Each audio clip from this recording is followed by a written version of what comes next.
1. Best meal to unclog your arteries, backed by science. You won't want to miss the final habit, or 99% will miss the last tip and will stuck with that for life. This information reveals a singular meal with the power to truly reverse arterial plaque, not merely slow its progression or manage it, but actively reverse it. Decades of observing diseased arteries firsthand have offered unique insights into vessels calcified and hardened by plaque. What has been commonly understood about unclogging arteries is often incomplete or misleading. The internet is rife with misconceptions. Claims of lemon water dissolving plaque, apple cider vinegar cleaning arteries, or garlic supplements melting cholesterol are simply not accurate. Your arteries are sophisticated biological structures, not household plumbing. Plaque isn't grease that can be flushed away. Pouring a drain cleaner down your throat won't work because the internal mechanisms are far more complex. Observations made during procedures, such as bypass surgery, where coronary arteries are sometimes found 90% blocked, provide a clear view of the underlying pathology and biology. Plaque is not just cholesterol clinging to an artery wall like grease. It is fundamentally an immune response, a manifestation of inflammation.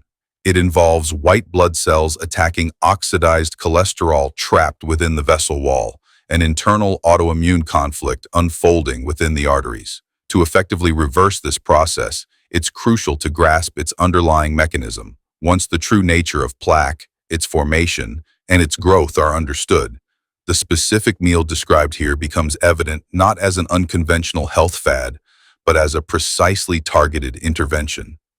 Every ingredient in this meal activates a particular physiological pathway, triggering a specific cellular response.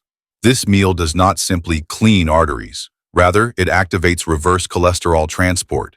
It encourages immune cells to release the cholesterol they have absorbed, prevents calcium from hardening vessels, and critically, stops low-density lipoprotein, LDL, from oxidizing in the first place. This approach is rooted deeply in cellular biology and immunology, representing a scientific method to genuinely reverse plaque, moving beyond mere cleanses or detoxes. By the end of this discussion, you will have a clear understanding of what is happening inside your arteries. You will grasp why conventional advice often falls short, why low-fat diets can sometimes exacerbate the problem, why statins alone are insufficient, and precisely which meal, ingredients, and compounds activate the pathways your body needs to extract cholesterol from artery walls and reverse the disease. This is not speculative theory or a passing trend. It is established, peer-reviewed science that demonstrates effectiveness. However, to effectively combat the disease, one must first comprehend what plaque truly is. The artery wall consists of 3 layers, with the innermost layer being the intima, a single stratum of endothelial cells. These cells form a vital barrier between the bloodstream and the deeper arterial layers. In a healthy state, these cells are smooth, slippery, and produce nitric oxide, a gas crucial for dilating vessels and preventing blood cells from adhering. Yet, when these endothelial cells suffer damage, whether from high blood pressure, smoking, diabetes, or chronic inflammation, they become dysfunctional. They cease producing adequate nitric oxide, turn sticky, and develop microscopic gaps. Through these gaps, LDL, cholesterol particles infiltrate the vessel wall, marking the initial stage of plaque formation. LDL crossing the endothelium and becoming trapped in the intima. The critical aspect here is that if the trapped LDL simply remained inert, it wouldn't pose a problem. However, it undergoes oxidation, a process akin to rusting. The LDL particle is exposed to free radicals within the vessel wall, causing its fats to become rancid and its proteins to sustain damage. This transformation yields oxidized LDL, which the immune system perceives as a foreign invader, a pathogen like bacteria or a virus, necessitating destruction. Consequently, the immune system dispatches its forces. Monocytes, a type of white blood cell, enter the vessel wall, migrating through the endothelium and transforming into macrophages. These macrophages function as the immune system's garbage collectors, tasked with engulfing and clearing foreign substances. Upon encountering oxidized LDL, they recognize its danger and proceed to consume it through phagocytosis. During phagocytosis, the macrophage membrane envelops the LDL particle, drawing it inside. The particle is then broken down within a lysosome, and cholesterol is extracted.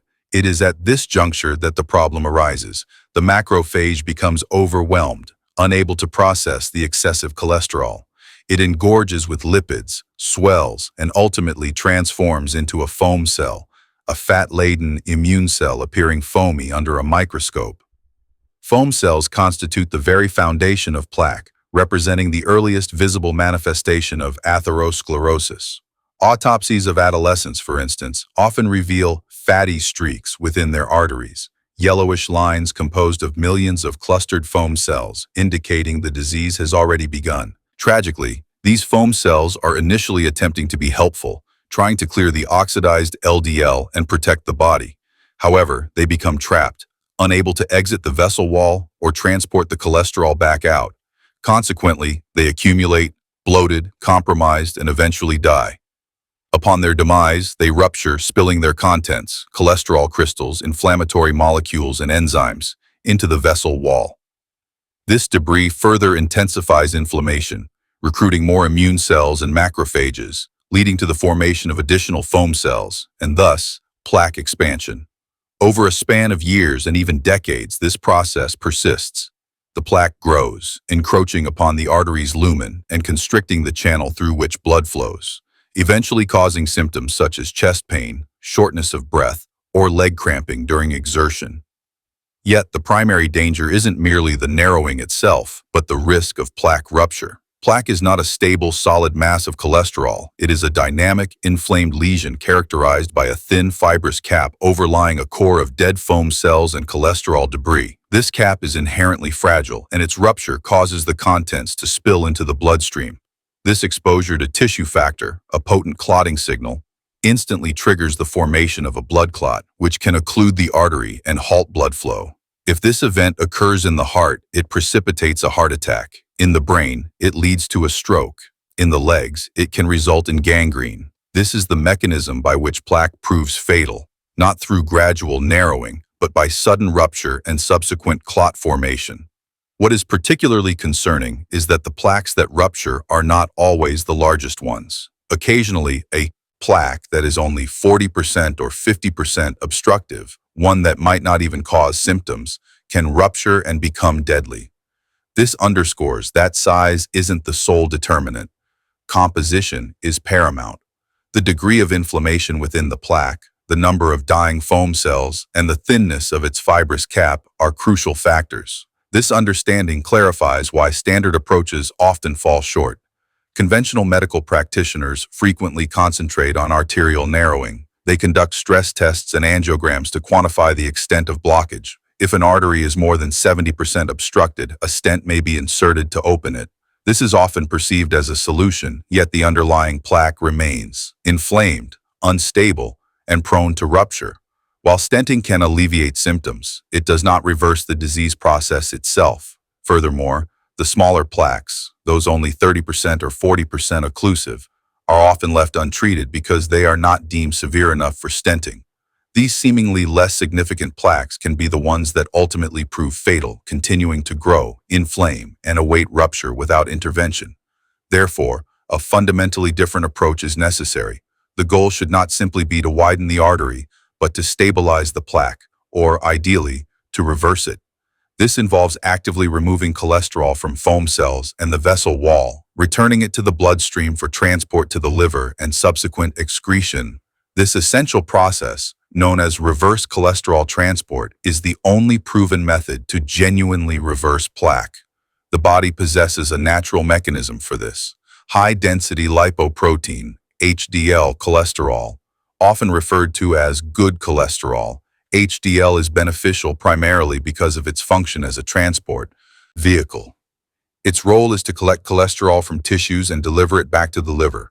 When HDL encounters a foam cell, it binds to the cell surface and activates a crucial protein known as ABCA1, ATP binding cassette transporter A1.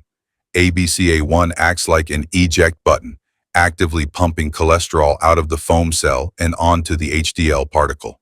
The HDL then transports this cholesterol away to the liver, which excretes it into bile. The bile then enters the intestines, allowing the cholesterol to exit the body. This process causes the foam cell to shrink and the plaque to regress, representing the core mechanism of reverse cholesterol transport, the sole scientifically established method to reverse atherosclerosis. However, a significant challenge is that for many individuals, the process of reverse cholesterol transport is compromised. Their ABCA1 protein may not be adequately activated, their HDL might be dysfunctional, and consequently, their foam cells are unable to eject cholesterol. As a result, plaque continues to grow unchecked, potentially leading to rupture or necessitating surgical intervention. Yet this outcome is not inevitable. ABCA1 can be activated, HDL function can be restored, and reverse cholesterol transport can be initiated. This does not solely rely on medication or surgery, but significantly through specific foods and compounds consumed in precise combinations. This is the foundation of the meal protocol that will be detailed. It's important not to dismiss this as mere wishful thinking. This approach is grounded in peer-reviewed scientific research. Numerous human studies have demonstrated that specific dietary interventions can activate ABCA1, enhance reverse cholesterol transport, and ultimately reduce plaque burden. The mechanisms and scientific evidence will be discussed, followed by the precise meal components. Before delving into the dietary specifics, another critical aspect must be understood: calcification. Cholesterol is not the only problem within arteries. Calcium can be even more detrimental. As plaque matures and as foam cells perish and release their contents, calcium deposits begin to form. The body, in an attempt to contain the inflammation, lays down calcium, akin to scar tissue or a scab. Over time, this plaque becomes calcified, hardening and rendering the arteries rigid. In essence, the arteries can literally transform into bone-like structures. This calcification is measured by a coronary calcium score, a CT scan that quantifies the amount of calcium in the coronary arteries. A score of 0 indicates no plaque, while 100 to 400 denotes moderate disease, and over 400 signifies severe disease. A score exceeding 1,000 indicates an extremely high risk. Consider an individual, 68 years old, who felt perfectly healthy with no discernible symptoms. As part of a routine screening, a coronary calcium score was ordered, revealing a score of 836, indicative of severe disease. The medical team was astonished. How could someone with such a high score present without symptoms? Subsequent imaging showed the left anterior descending artery was 60% blocked, and the right coronary artery was 50% blocked.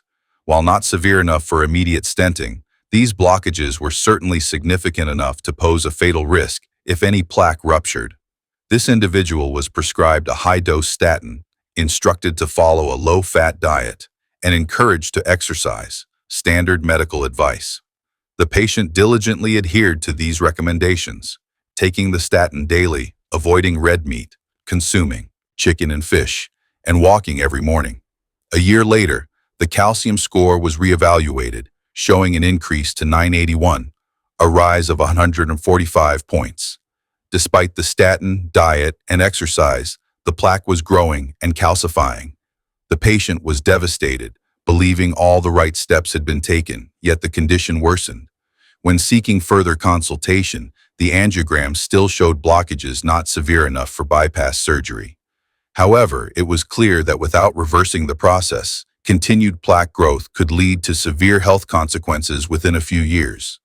The patient was advised to reconsider the low-fat diet and instead incorporate a specific meal, understanding the mechanisms involved: ABCA1 activation, calcium inhibition, and oxidation prevention.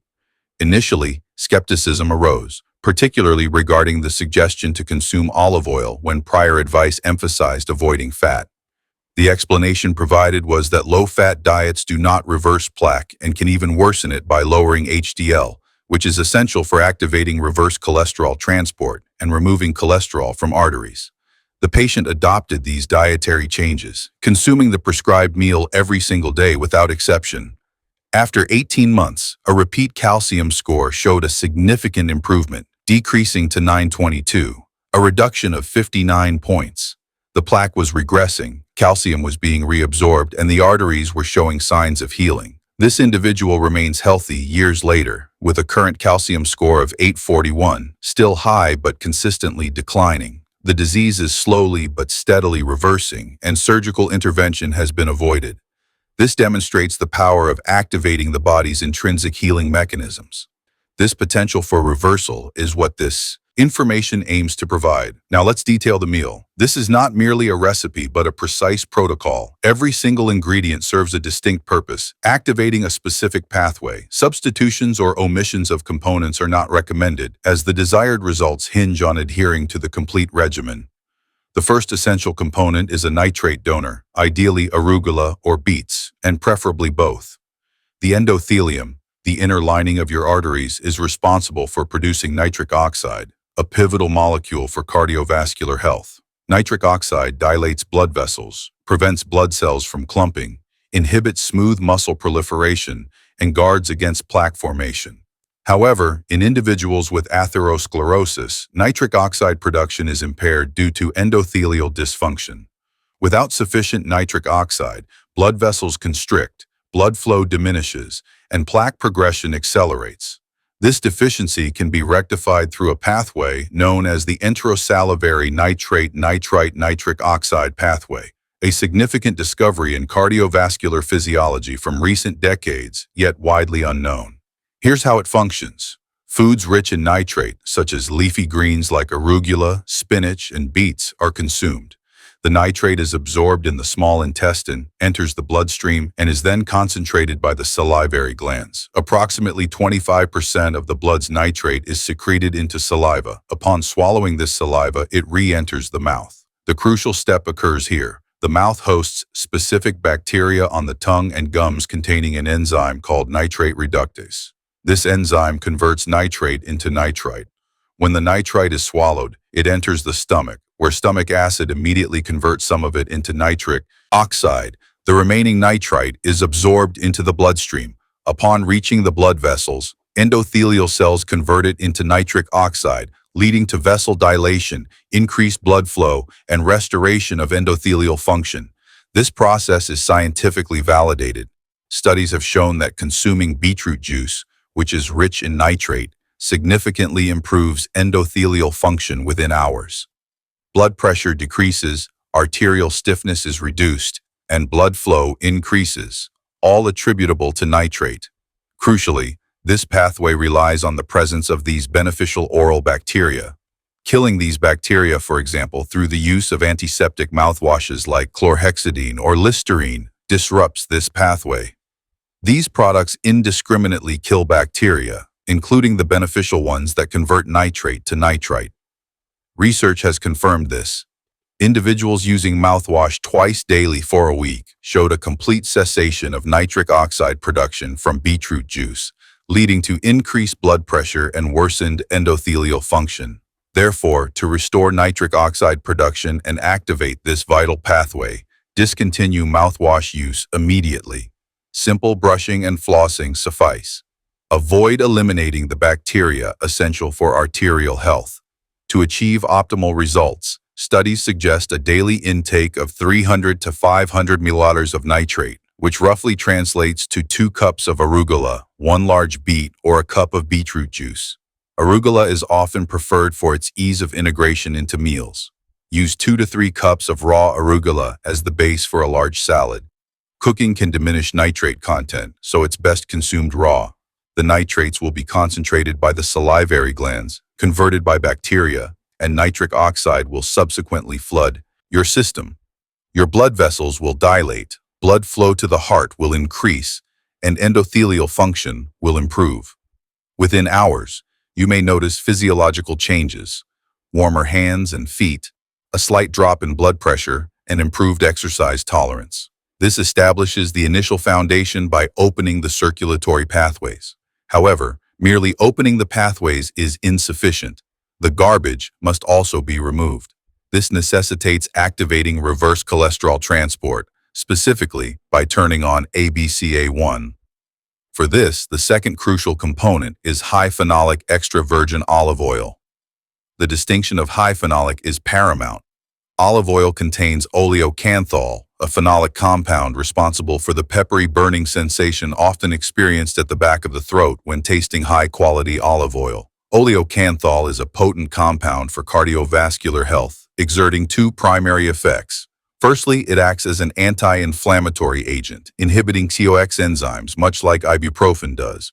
This reduces inflammation within vessel walls, calms the immune response, and stabilizes plaque. Secondly, and critically, oleocanthal upregulates ABCA1. It activates the gene responsible for producing this transporter, leading to increased expression of ABCA1 on the surface of foam cells. More ABCA1 directly translates to greater cholesterol ejection, enhanced reverse cholesterol transport, and ultimately, more plaque regression. This has been validated in cell culture studies where foam cells, engorged with oxidized LDL, showed increased ABCA1 expression and cholesterol efflux when treated with oleocanthal, resulting in foam cell shrinkage as cholesterol was extracted. Furthermore, human studies, notably the PREDIME trial conducted in Spain, corroborate these findings. This extensive study involved 7,000 participants at high cardiovascular risk, randomized into three groups. One group followed a low-fat diet, another a Mediterranean diet supplemented with nuts, and a third a Mediterranean diet supplemented with 50 ml, approximately 4 tablespoons, of extra virgin olive oil daily. After 5 years, the cardiovascular event rates, heart attacks, strokes, cardiovascular death, were assessed. The low-fat group exhibited the highest rate, followed by the nut-supplemented group. The olive oil group demonstrated the lowest rate, achieving a remarkable 30% reduction in cardiovascular events compared to the low-fat group, a significant outcome solely attributed to olive oil. It is crucial to emphasize that this benefit was derived from high phenolic olive oil, rich in oleocanthal, characteristic of fresh, cold-pressed, unfiltered Spanish olive oil. Using inexpensive, refined, or old olive oil will not yield the same benefits as it lacks the vital phenolic compounds necessary to activate ABCA1. It would merely provide fat without the therapeutic effects. When selecting olive oil, prioritize these characteristics: extra virgin, cold-pressed, and ideally from a single estate. Look for a harvest date on the bottle, preferably within the last year, and choose a dark glass bottle to protect it from light. Perform a taste test. A small amount swallowed should elicit a peppery, harsh, burning sensation at the back of your throat. This burn signifies oleocanthal content. A stronger burn indicates a higher phenolic concentration. Avoid smooth, mild-tasting oils, as they are low in phenolics. Regarding quantity, the PREDIME study used 50 millimolar per day, which is 4 tablespoons. While consuming this amount neat might be challenging for some, it can be generously incorporated into the meal. Drizzle 3 to 4 tablespoons over your arugula salad. This is a medicinal dose, not a calorie-saving measure. The goal is ABCA1 activation. At this stage, you have nitrates for nitric oxide production and oleocanthal to activate reverse cholesterol transport. However, a third crucial mechanism, calcification, still needs to be addressed. If arteries are calcified, nitric oxide and ABCA1 alone may not suffice. The calcification process must be halted or ideally reversed. For this, vitamin K2, specifically K2, not K1, is indispensable. Vitamin K1 is involved in blood clotting and is abundant in green leafy vegetables, but it does not influence calcium deposition. Vitamin K2, conversely, plays a direct role in calcium metabolism, directing calcium to appropriate sites like bones rather than allowing it to accumulate in arteries. K2 activates proteins that regulate calcium, most notably matrix GLA protein, MGP. MGP, produced by smooth muscle cells in artery walls, functions to inhibit calcification by binding to calcium crystals and preventing their formation, thereby maintaining arterial flexibility and health. However, MGP is only active when stimulated by vitamin K2. Without adequate K2, MGP remains inactive, allowing arteries to calcify and harden, becoming rigid and impairing blood flow, which increases the risk of plaque rupture, heart attack, and stroke. This explains why coronary calcium scores are such powerful predictors of cardiovascular events. They not only measure plaque, but also reflect the degree of calcium metabolism dysfunction. A high calcium score often indicates K2 deficiency, inactive MGP, and uncontrolled calcification. A prevalent issue is widespread K2 deficiency, largely because it is primarily found in specific, less common foods. These include fermented foods, aged cheeses, and especially natto, a Japanese food made from fermented soybeans. Natto, though often described as slimy and pungent, is the most abundant dietary source of menaquinone 7, MK7, the most bioactive form of K2. Studies in Japan have shown a correlation between regular natto consumption and lower rates of cardiovascular disease, reduced calcium scores, and more flexible arteries. Furthermore, MK7 supplementation has been shown to halt, and in some cases, reverse the increase in calcium scores, indicating that calcium was being reallocated from arteries to bones where it belongs. This is the only nutrient scientifically demonstrated to reverse arterial calcification in humans. Not vitamin D, calcium supplements, or magnesium, only K2, specifically MK7. The previously mentioned patient with a calcium score of 836 consumed 50 grams of natto daily, approximately 2 teaspoons, providing about 200 micrograms of MK7. Over 3 years, this individual's calcium score decreased from 981 to 841, demonstrating clear regression and reversal attributable to K2. While natto is an acquired taste for many, alternatives exist. Aged cheeses like Gouda, Brie, and Edam contain moderate amounts of K2, around 10-20 micrograms per ounce, though consuming several ounces daily would be required for a therapeutic dose. Another option is MK7 supplementation, with typical study doses ranging from 180 to 360 micrograms per day. MK7 supplements are generally considered safe, as K2 does not interfere with blood clotting or blood thinners. However, food sources are preferred when feasible.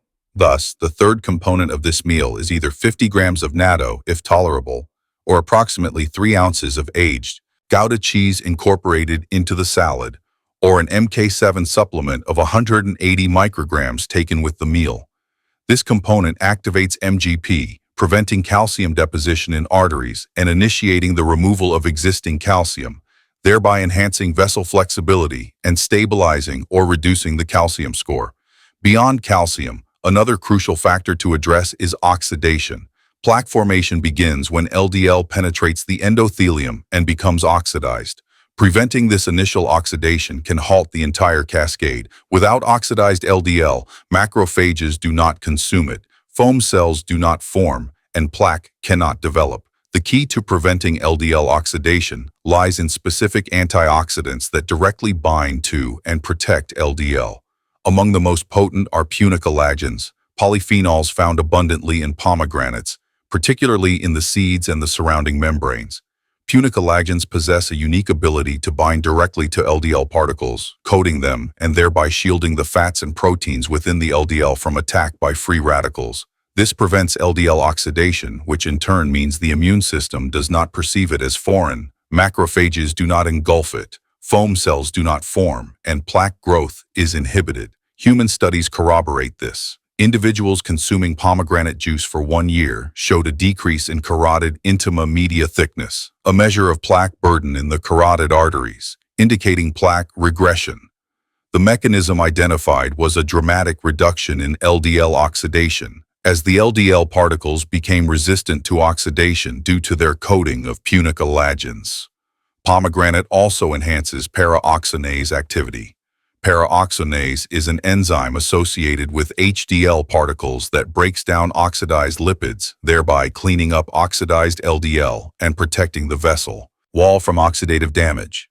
Individuals with high paraoxonase activity exhibit lower rates of cardiovascular disease, and pomegranate consumption increases this activity, rendering HDL more protective and functional, thus improving reverse cholesterol transport. For these reasons, pomegranate constitutes the fourth vital component of this meal. However, it's crucial to consume the whole fruit, specifically the arils, seed sacs, rather than pomegranate juice, which can be high in sugar. The arils are crunchy, tart, delicious, and densely packed with punicolagens. 1 cup of pomegranate arils provides approximately 300 milliliters of punicolagens, a therapeutic dose. Adding them to the arugula salad contributes texture, flavor, color, and essential oxidation protection. Let's assemble the complete meal, the arterial remodeling protocol. Begin with a large bowl. Add 2 to 3 cups of fresh arugula, providing 300 to 500 milliliters of nitrates. These will be concentrated by your salivary glands and converted to nitrite by oral bacteria, leading to nitric oxide production. Next, incorporate 1 cup of fresh pomegranate arils, which supply punicalagins to bind to LDL, prevent oxidation, and inhibit foam cell formation. Generously dress the salad with 3 to 4 tablespoons of high-phenolic extra virgin olive oil. This delivers oleocanthal, activating ABCA1 and initiating the removal of cholesterol from foam cells. If you can tolerate natto, add 50 grams alongside the salad. Otherwise, crumble 3 ounces of aged Gouda cheese on top of the salad, or take an MK7 supplement with the meal. This component activates MGP, stopping and beginning to reverse calcification. This constitutes the meal: simple, whole foods, free from processed ingredients, pills, or powders. It is food specifically. Selected for its bioactive compounds, designed to activate the precise pathways your body requires to reverse plaque. Now let's address common objections. The first might be concerns about the fat content. Indeed, olive oil is pure fat, and consuming 4 tablespoons can equate to 500 calories solely from the oil. However, these calories are not the issue. The pervasive low-fat dogma has detrimentally impacted cardiovascular health. For decades, the advice has been to shun fat in favor of more carbohydrates, grains, and sugar. The consequence has been a surge in obesity, an explosion in diabetes rates, and heart disease persisting as the leading cause of death. This is because fat itself is not the enemy.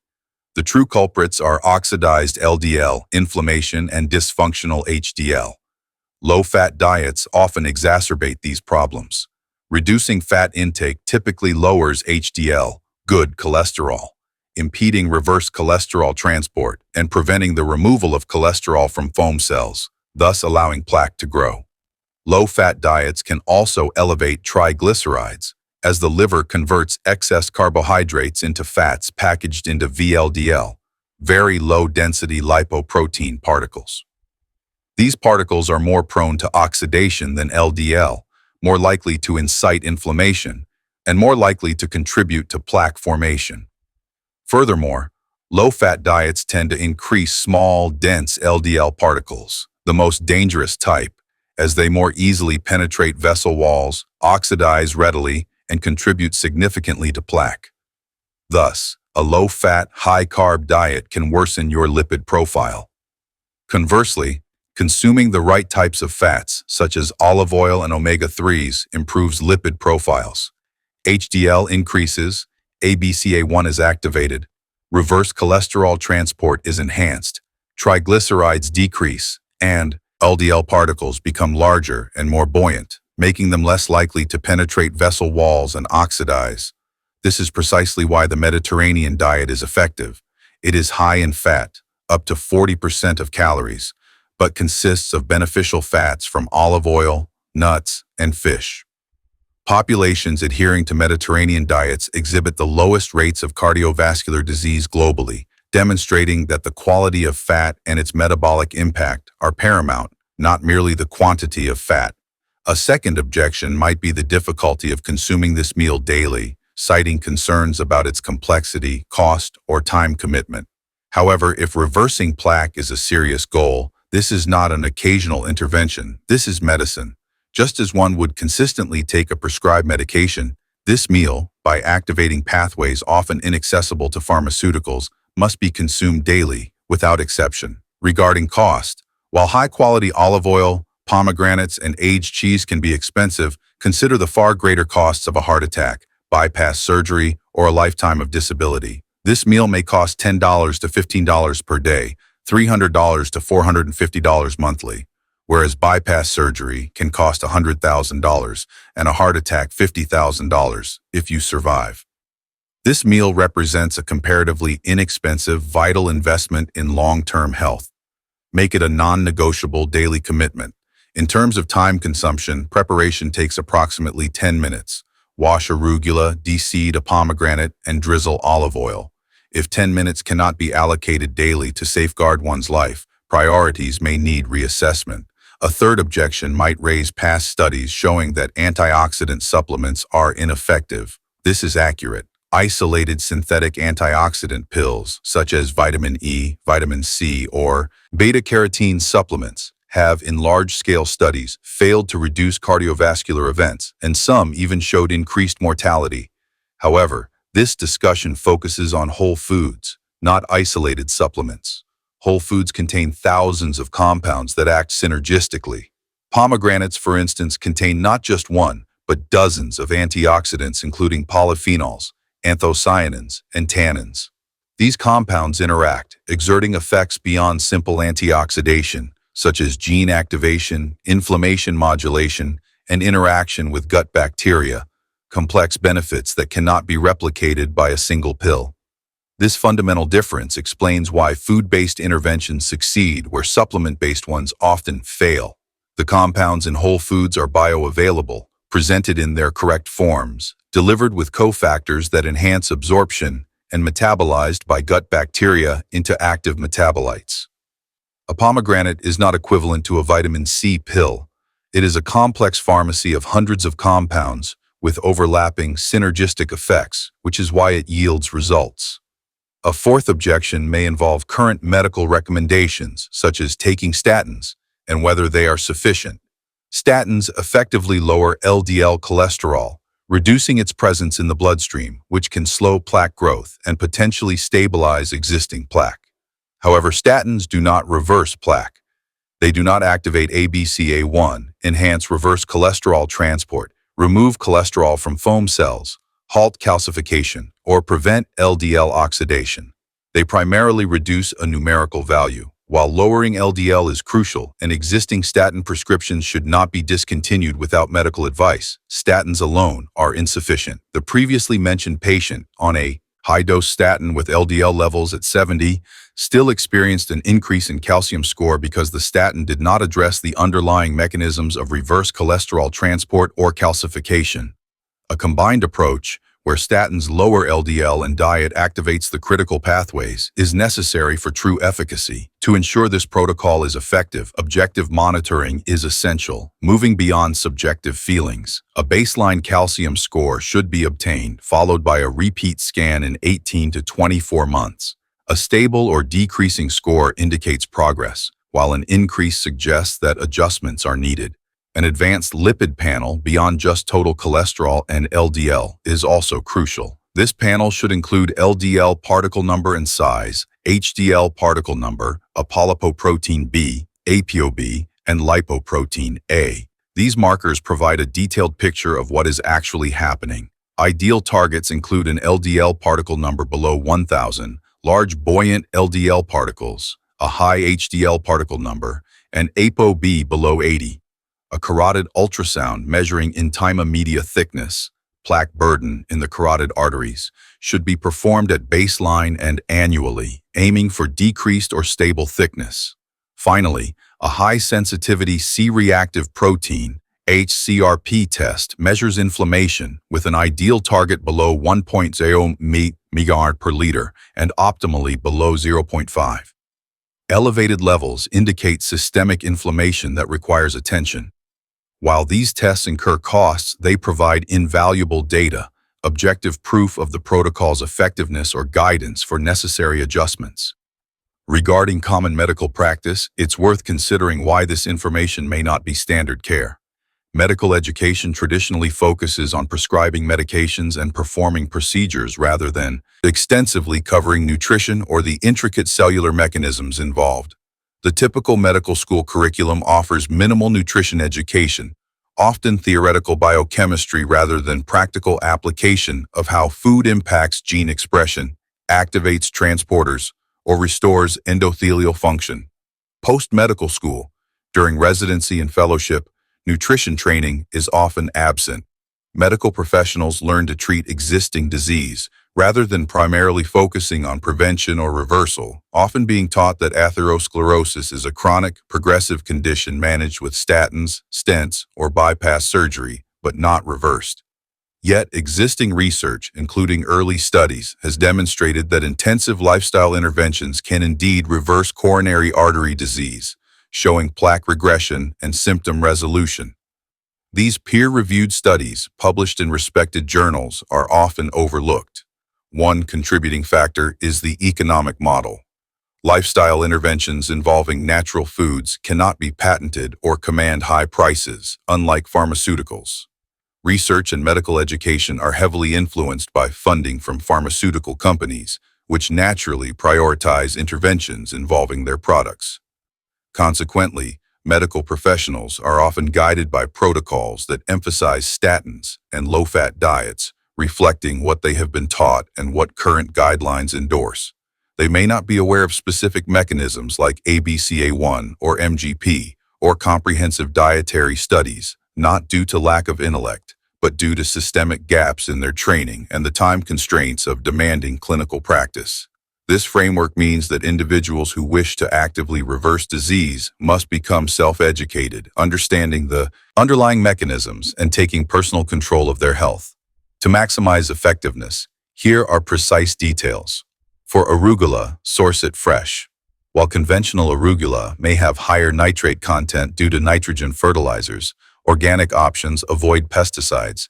Aim for 2 to 3 cups daily. Pomegranates should be bought whole and de-seeded, a simple 5-minute process, or pre-packaged aerials can be purchased for convenience. Consume 1 cup daily. Olive oil selection is paramount. Choose high-phenolic extra virgin olive oil. Look for brands that specify their polyphenol content, ideally at least 250 milligrams per kilogram. Brands such as Morocco Gold, Cobram Estate, or Cordo Olive are good examples. Ensure it's in a dark glass bottle and check the harvest date, using it within 6 months of opening. Use 4 tablespoons daily. For natto, if adventurous, buy it frozen from an Asian grocery store and thaw overnight. Each small container typically contains 50 g. Consume 1 daily. If natto is unpalatable, aged Gouda cheese, 5 years or more for higher K2 content, is an alternative. Consume 3 ounces daily. Alternatively, an MK7 supplement, e.g. Life Extension Super K or Jarrow Formula's MK7, at 180 micrograms per day, taken with food, can be used. Regarding timing, consume this meal once daily. Lunch is often preferred because nitric oxide production peaks 2 to 3 hours after nitrate intake, aligning high nitric oxide levels with afternoon activity. However, dinner is also acceptable, provided consistency is maintained daily. Preparation is straightforward. Wash and pat dry the arugula, place it in a large bowl, add pomegranate aerials, then drizzle with 4 tablespoons of olive oil and toss. Season with salt and pepper as desired. Eat slowly, chewing thoroughly to allow nitrates to mix with saliva, enabling oral bacteria to convert them to nitrite effectively. If consuming natto, eat it separately due to its strong flavor. If using cheese, crumble it over the salad. If taking a supplement, consume it with the first bite. Crucially, avoid certain practices. Do not use mouthwash, ever. This point cannot be overstated, as mouthwash eradicates the beneficial bacteria vital for converting nitrate to nitrite, rendering the entire protocol ineffective. Simple brushing and flossing are sufficient. Do not omit olive oil to reduce calories. The oleocanthal is indispensable. Without it, the salad lacks the ABCA1 activating properties. Similarly, do not use low-quality olive oil, which can be adulterated, oxidized, or rancid, and will not yield results. Invest in quality. Avoid substituting arugula with spinach, as spinach contains oxalates that can interfere with calcium absorption, a problem arugula does not present. Finally, do not treat this meal as a standalone solution that offsets an otherwise unhealthy diet. It is a cornerstone of a comprehensive approach. This meal must be integrated into an overall commitment to whole foods, avoiding seed oils, sugar, and refined carbohydrates. It forms the foundation upon which a healthier lifestyle must be built. Taking care of your arteries involves consistent effort. Incorporate this specific meal daily and diligently monitor your progress. Remember, arteries are not simple pipes, and plaque is not merely grease. Conventional methods like using vinegar will not clear them. Instead, Focus on activating reverse cholesterol transport, halting calcification, restoring nitric oxide, and preventing oxidation. Through consistent action, one meal, one mechanism, one day at a time, it is possible to reverse the disease, leading to a decreased calcium score, plaque regression, and potentially avoiding the need for surgical intervention. Embrace these pathways to heal your arteries.